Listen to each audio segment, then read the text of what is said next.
মধ্যে উপস্থিত। আমাদের জাতীয় গান বন্দে মাতরম এর 150 বছর পূর্তি উদযাপন করছি। 1875 সালে বঙ্কিমচন্দ্র চট্টোপাধ্যায় তার অমর সৃষ্টি আনন্দমঠ উপন্যাসে বন্দে মাতরম গানটি লেখেন। এই গানটি শুধু একটি সুর নয়, এটি আমাদের স্বাধীনতা প্রেরণার প্রতীক। যখন ভারতের মানুষ ব্রিটিশ শাসনের অন্ধকারে বন্দী ছিল, তখন এই গানই আমাদের মধ্যে জাগিয়ে তুলেছিল স্বাধীনতার আগুন। বন্দে মাতরম শব্দের অর্থ মা তোমায় প্রণাম। এই মা আমাদের মাতৃভূমি, আমাদের ভারত ভূমি। এই গান শুনলে আজও বুক ভরে যায় দেশপ্রেমে, চোখ ভিজে ওঠে গর্বে। 1950 সালে বন্দে মাতরমকে ভারতের জাতীয় গান হিসেবে স্বীকৃতি দেওয়া হয়। আজ 150 বছর পরেও এটি আমাদের জাতীয় গৌরব, ঐক্য ও আত্মমর্যাদার প্রতীক হয়ে আছে।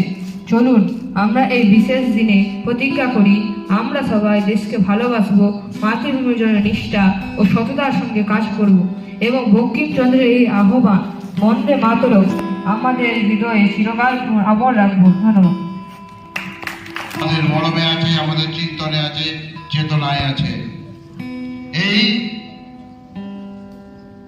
বন্দে মাতরম প্রথম 1950 সালে গণ পরিষদে ভারতের জাতীয় স্তোত্র হিসেবে প্রথম গ্রহণ করা হয়েছিল।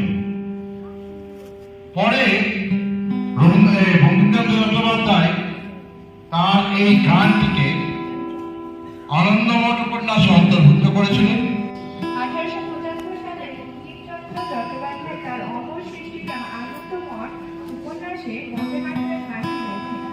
এই গানটি শুধু একটি সুর নয়, এটি আমাদের স্বাধীনতার প্রেরণার প্রতীক। যখন ভারতের মানুষ ব্রিটিশ শাসনের অন্ধকারে বন্দী ছিল, তখন এই গানই আমাদের মধ্যে জাগিয়ে তুলেছিল স্বাধীনতার আগুন। বন্দে মাতরম শব্দের অর্থ মা তোমায় প্রণাম।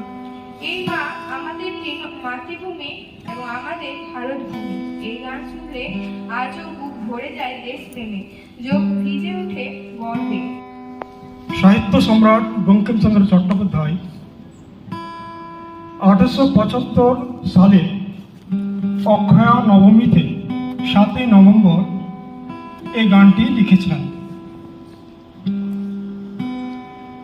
এবং এই গানটি যখন বিশ্বকবি রবীন্দ্রনাথ ঠাকুর 1896 সালে কংগ্রেস অধিবেশনে সুর দেন, তখন এই গানের মাহাত্ম্য ফুটে ওঠে। আসলে বন্দে মাতরম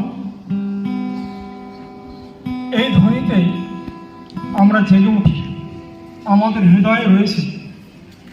আজ 150 কোটি মানুষের মধ্যে হৃদয়ে এই গানের সুর ধ্বনিত হচ্ছে। এই বন্দে মাতরম যখন আমরা উচ্চারণ করি, তখন আমাদের মধ্যে দেশপ্রেমের স্পৃহা জাগ্রত হয়।